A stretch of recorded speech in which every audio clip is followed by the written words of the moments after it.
afternoon, everyone. I am so excited today. I am here with the candidate for DC Congress, Mr. Kelly Mikel Williams. And he is going to speak with us tonight. I apologize for us coming in a little bit late, but guess what? Better late than never. So hopefully a lot of you will tune in today. And also, we want you to ask questions. So we're going to have a just, some words from Mr. Williams and have him answer some questions.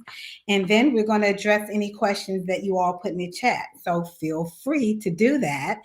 And thanks again for joining us. Again, this is JV Jones of DCN Entertainment.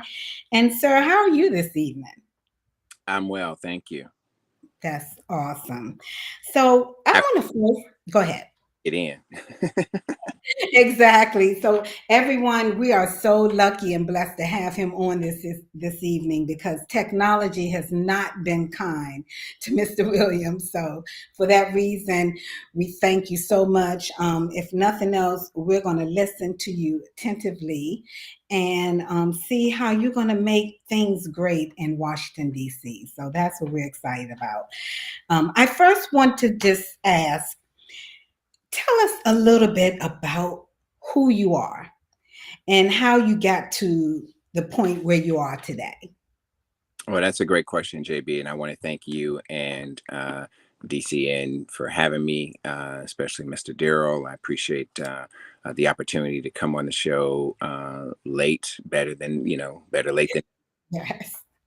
to just share with the residents of the District of Columbia how, why, and what's important to us, and why this year, this cycle, this election cycle is vitally important. Even though we live in the district, and the district is a blue state, and we sometimes take it for granted that we're here in the nation's capital.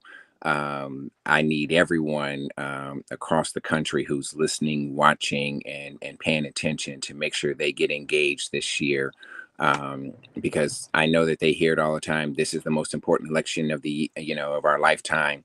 But that's going to be the case from every election going forward, given the dynamics and the concerns that we have with our democracy and the fragility of it.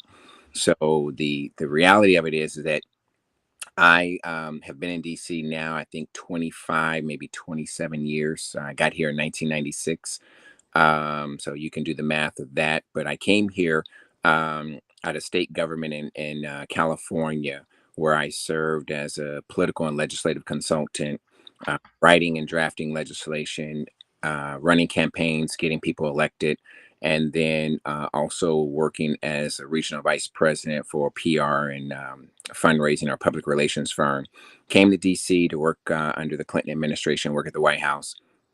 And I have a total of 25 years of political and government experience.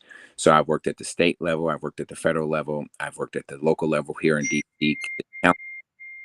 I'm also an elected official myself. So, working in the White House, working for USDA, Department of Agriculture, and working for the Farm Credit Administration, where I served as the administrator and oversaw $99 billion assets.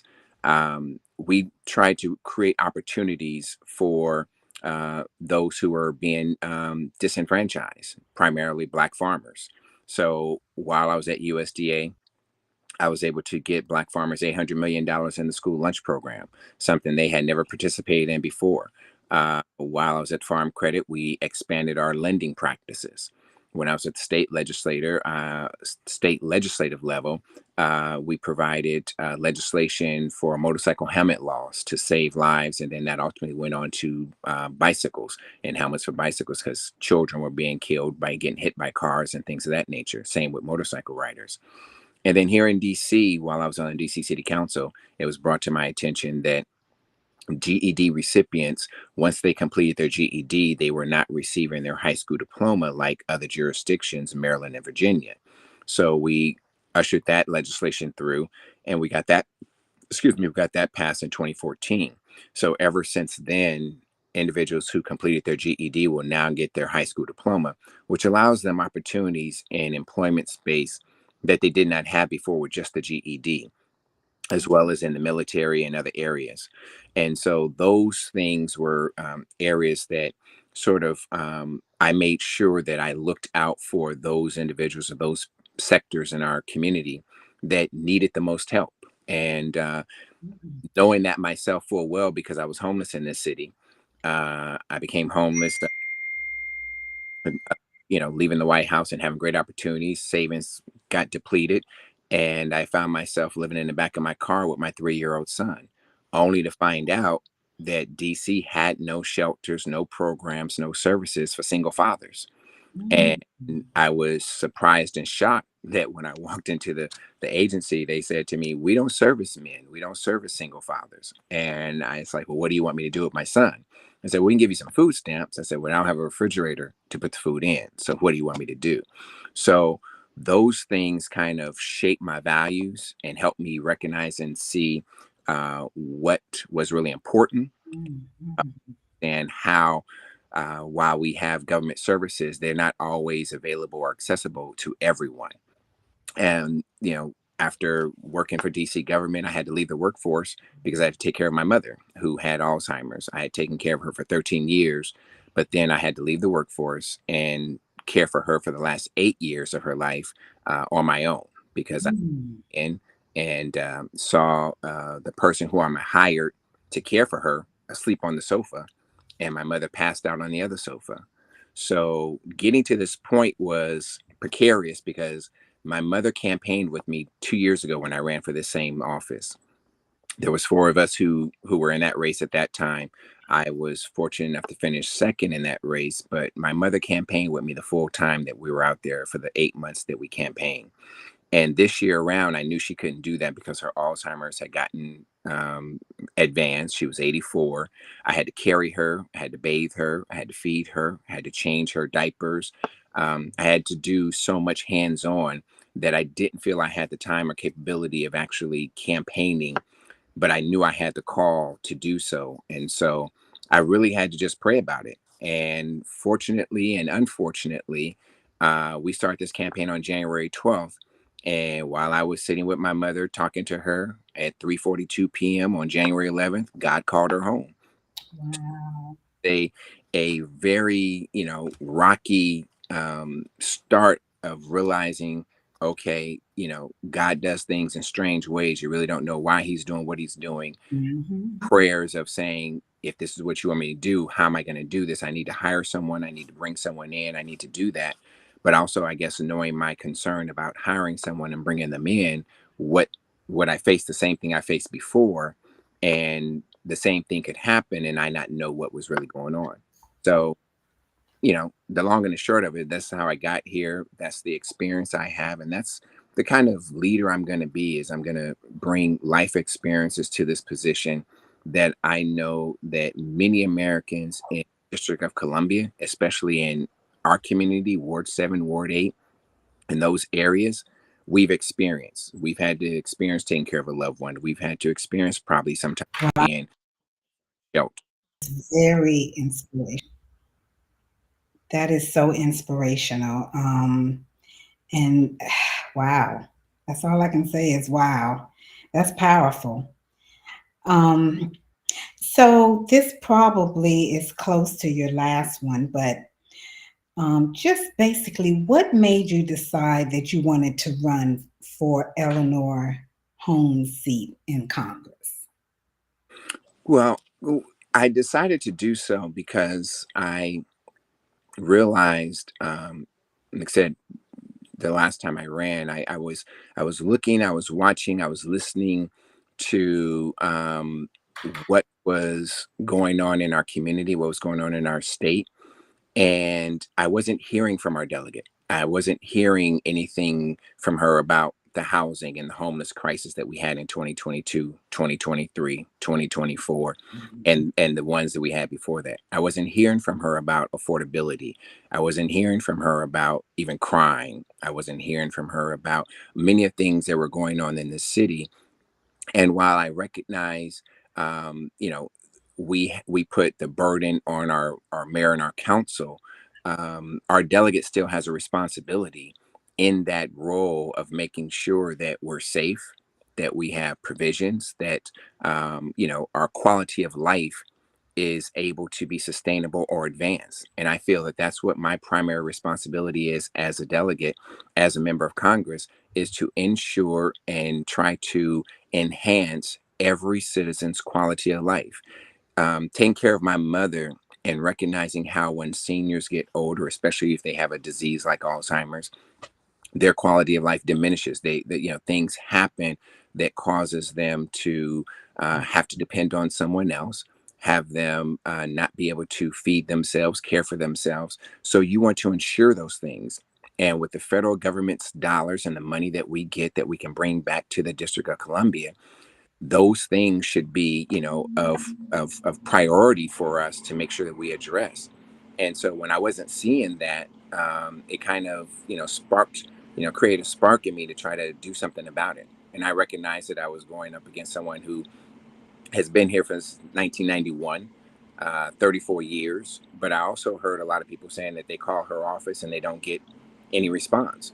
So Mhm. one of the things that, the reason why I was doing it is because I want to show up. I want to be there. It's what's in my nature to do, which is to serve. And so because I didn't feel or didn't hear and didn't see the service that I felt was required of that position, I decided to run. And so I put my foot out there. I said I was going to do it. I wasn't going to worry about the naysayers. I wasn't going to worry about, quote unquote, the odds. And I wasn't going to worry about the longevity of what people were relying on. Because sometimes we sit on our laurels and we'll say, well, someone did something for us back in 2000. But what have they done for you lately? When you don't see them, when you don't hear from them, then you got to ask yourself, why are you still reelecting them? Good point. Very good point. So, with that being said, what's your position on statehood? I think we should have statehood. I support statehood. It's an uphill battle, and I think that I think I will.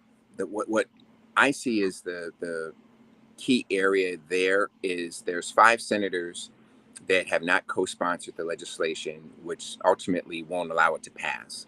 Um, Ideally, being able to get those 5 senators on board to support the legislation would ultimately allow it to pass, and then we can have the fight with the Republicans instead of having to fight with Democrats to get on board with it. If we can't get the full body of the Democratic Party on board, Mhm. we can argue day and night about what Republicans are doing, but there's Democrats that's holding us up. So it's incumbent upon us to be able to negotiate, to be able to speak with, attract, and do the necessary gritty, meetings, um, backroom deals, whatever we have to do to try to get those senators on board to help us get this legislation over the line to the floor so that they can vote on it. Um, you know, Politics is one of those games. It's a contact sport, so you got to get in and you got to Yeah. make some contact. And if you're not talking to each and every one of them, if you're not negotiating with each and every one of them, if we're not putting some public pressure on each and every one of them, helping them see exactly why it's important to us, helping them also understand that their vote is Mhm. costing us autonomy, is costing us income and money and ability to fortify our city and our state and create opportunities, create jobs, create affordable housing, sustain our educational system. Uh, they have the benefit of the Constitution on their side. We should have the benefit of the Constitution on our side. And we have to help them understand why it's important to them so that they can see why it's important to us.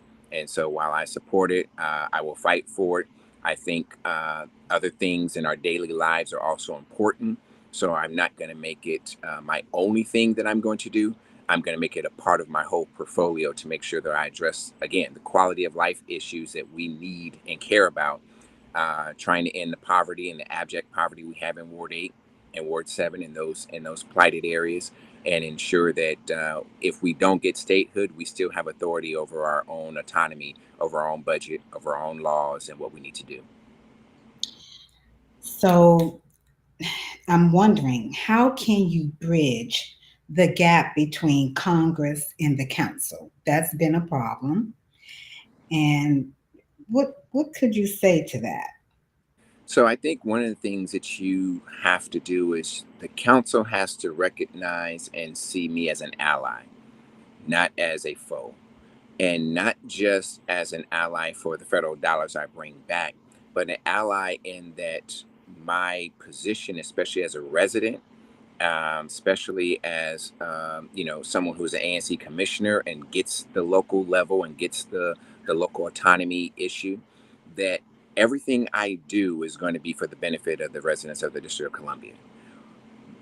Regardless that I'm in Congress, or in spite of the fact that I'm in Congress, I'm not going to be in Congress to do what Congress needs me to do. I'm going to be in Congress to do what the residents of the District of Columbia need me to do. And so, helping our mayor and our council understand that I'm a friend and ally, not just with the purse, but with the string as well. And Mhm. so that they can understand that while I'm fighting for the statehood, while I'm fighting for autonomy, but I'm also fighting for dollars for housing and affordability. I'm also fighting for jobs and economic development. I'm also fighting for education for our youth and our kids. I'm also fighting for health care. Those are the things that I'm going to be doing. So their legislation, my legislation, or their legislation that may not pass, or may have an issue once it gets to Congress, because Congress is still going to be an oversight and a steward over our legislation and our budget. Communicating and having me involved and having me engaged, so that way I can block the pitfalls or block the people who are going to try to block it or stop it. I can do that beforehand. I can do that before it gets there, so that we know exactly what legislation or how to propose our legislation, or what tweaks we have to make to the legislation, so that I can ensure that it gets through and no one says anything about it. I think that's where we need to understand that I'm going to be fighting for the best interest of the District of Columbia, not the best interest of Congress. I may sit there, but I live here. So as we try to separate it, it can't be separated, because all of our politics is local. Whatever I do there is going to impact us here. So Mhm. if we're doing housing and we're doing affordability, it's not going to be federal housing and affordability. It's going to be DC housing and affordability. There's no second tier or third tier to our viability or our living space. There's not somebody over there and I'm over here. It's all of us together. So Mhm. everything I'm going to be doing it from a lens of an ANC commissioner, but the authority of a congressional member. Nice. Nice. So I ask this question a lot, and I just want to say we're failing our youth, not just here, but across the board. Correct. Crime is a major problem in this city, in many cities, many areas, everywhere. Thing on here, what can you do to help solve this with our youth and young can do to try to help solve this issue? Okay, you're breaking up a little bit, but I think you're asking what is it that I can do to help solve the crime issue with youth. Well, across, I'm focusing a lot on the youth because I realize the youth crime is increasing. Well, a few things I want to explore. So, one of the things is that many may not recognize or understand that we have 32 police agencies in the district. We have more police agencies in our 10 square miles than any other state in the country. 32 police agencies, but we rely on one police agency to protect us, keep us safe, and answer every call we make.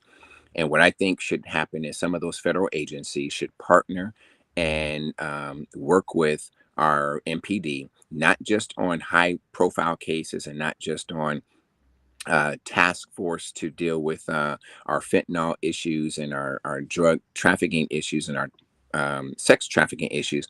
But I think they should be engaged in helping our MPD and just daily patrols and things of that nature. Because I think if we're looking at and talking about deterrency or being a deterrent to crime so that we can prevent crime from ever happening in the first place, Mhm. we've done a big push for bicycles in the community.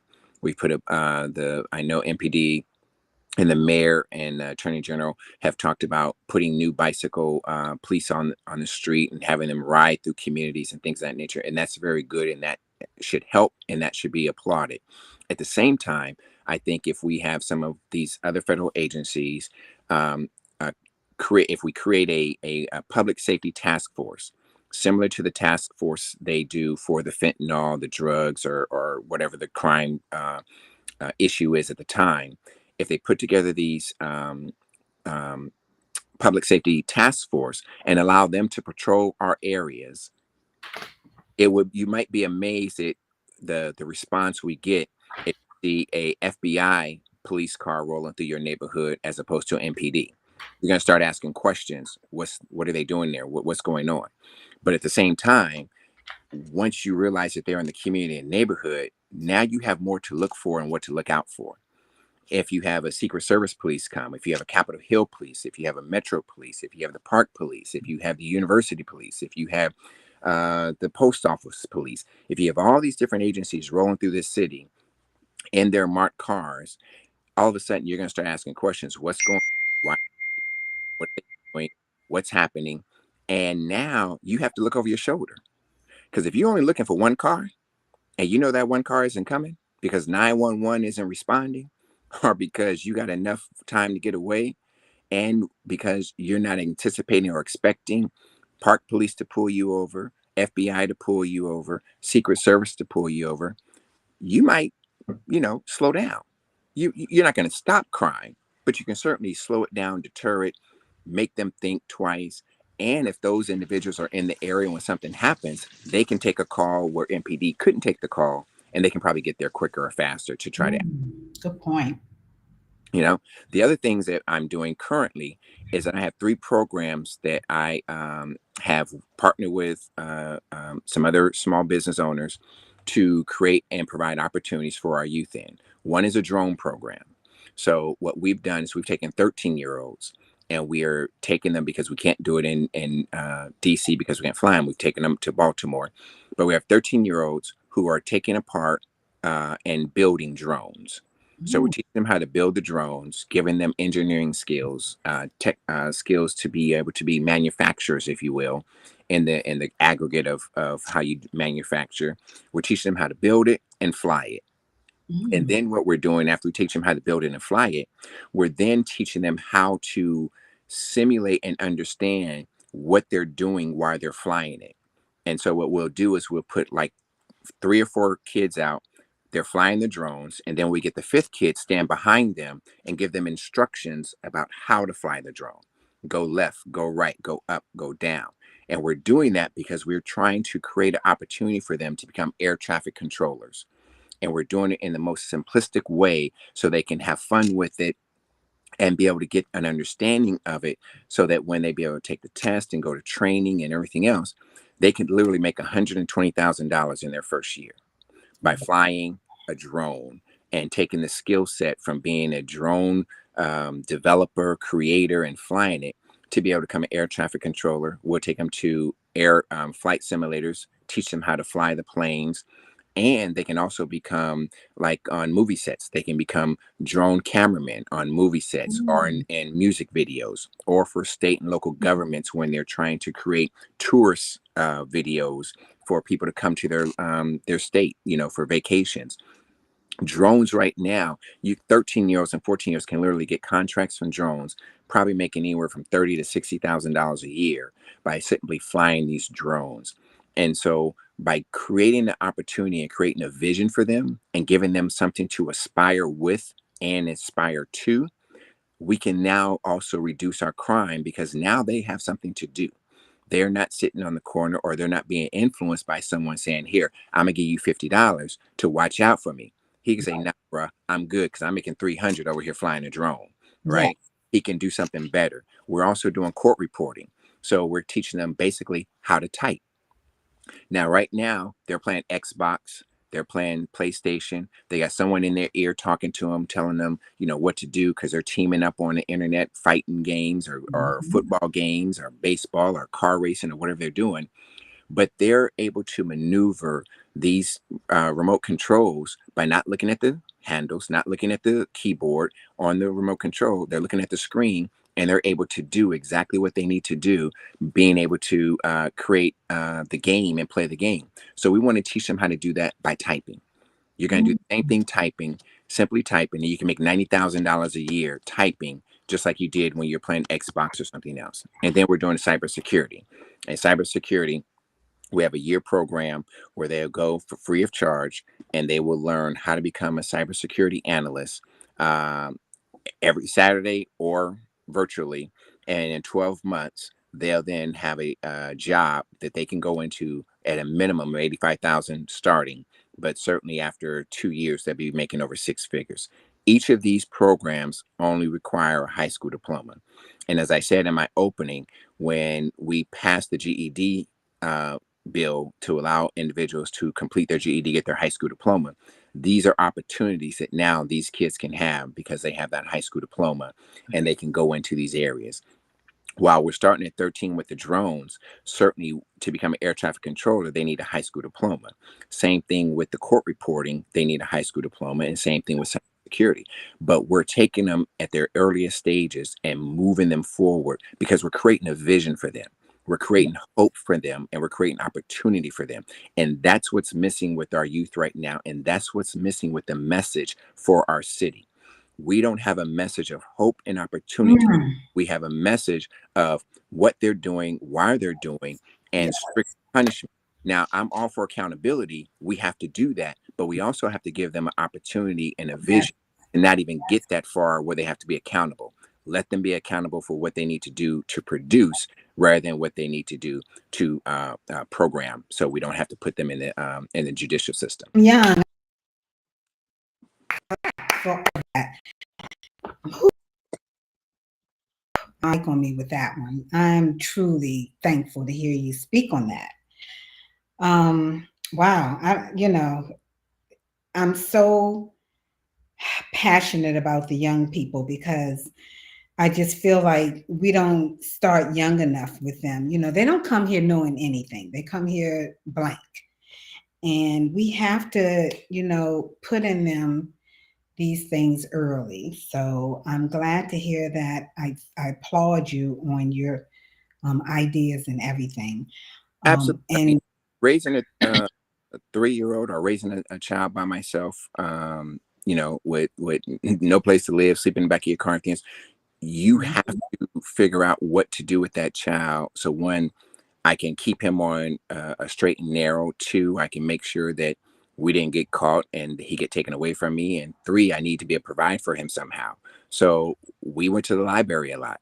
He read, and before my son even started, um, you know, kindergarten, he was already reading at the, second and third grade level. He was already understanding how to read and explain concepts and comprehension.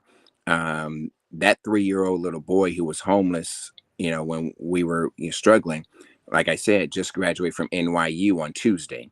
So the experiences and the wherewithal of being able to help him is the same thing that I'm going to do for these other kids and trying to help them, give them a vision. And what I always tried to teach my son was have a vision of where you're going to be, dress for where you're going to be, not where you are. Think about tomorrow and the week ahead and the month ahead, not just today.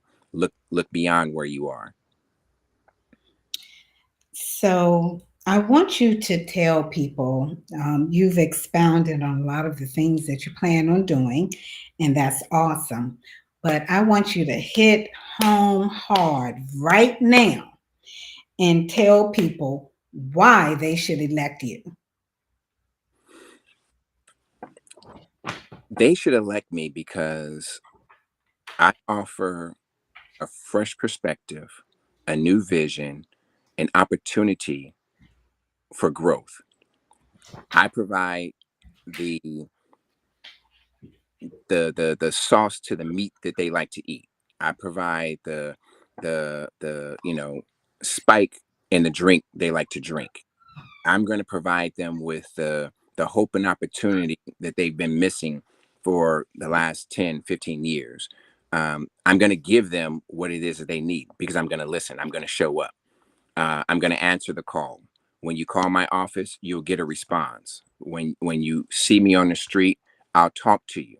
I won't yell at you. I will, be cordial. I will address your issue. Now, I'm not going to be able to solve every problem, and I'm not going to be able to answer every question, but I'm going to be attentive enough to be able to tell you that I can or I can't, and put you and point you in the right direction so you can get there.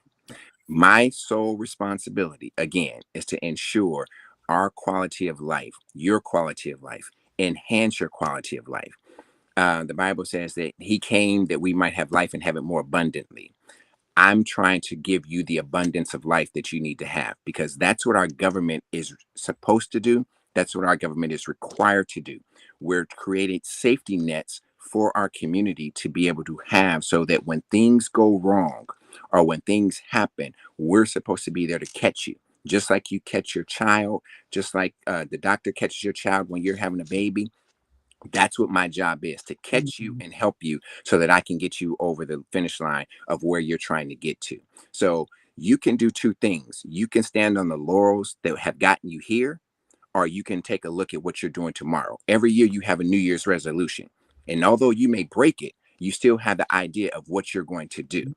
You Mhm. can't do a New Year's resolution of 34 years the same thing. If you keep doing the same thing over and over again, that's insanity. So you have to try something new.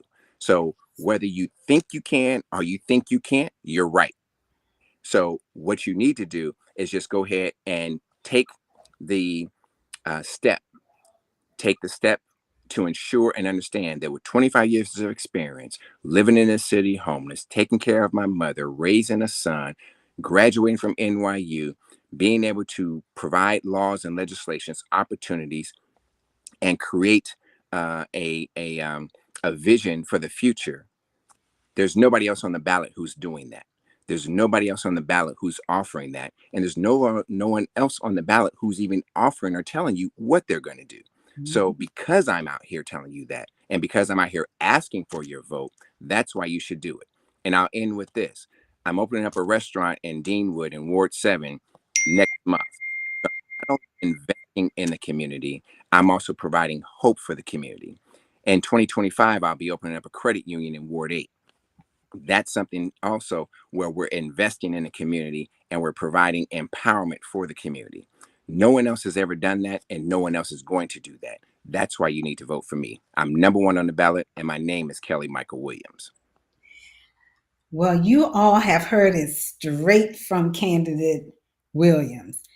Look for him, vote for him, and look, you got mine. I love it. Look, how can people follow you and donate to your campaign? They can go to kellymichaelfordc.com, and I'll ask um, my campaign director to put that in the chat. It's KELLYMIKELFORDC.com. And please donate because every single dollar helps. We need to get our GOTV out. If you want to volunteer and help us on election day, at one of the polling places, at your polling place, let us know, please. You can email us at kellymichaelfordc@gmail.com or info at kellymichaelfordc.com, and let us know. But we take 25, 35, 45, and we take 3,000 too, because that's our max. So we can take it all. So go to our website, please donate. We will certainly appreciate it and need it. And election day, GOTV weekend, we're going to be pushing it out. But certainly on election day, we need all the volunteers we can get for all the various polling places. We need your help. So help us get out there. Number one on the ballot. And we're number one on the ballot for a reason. So vote. Right. And the election is on what day?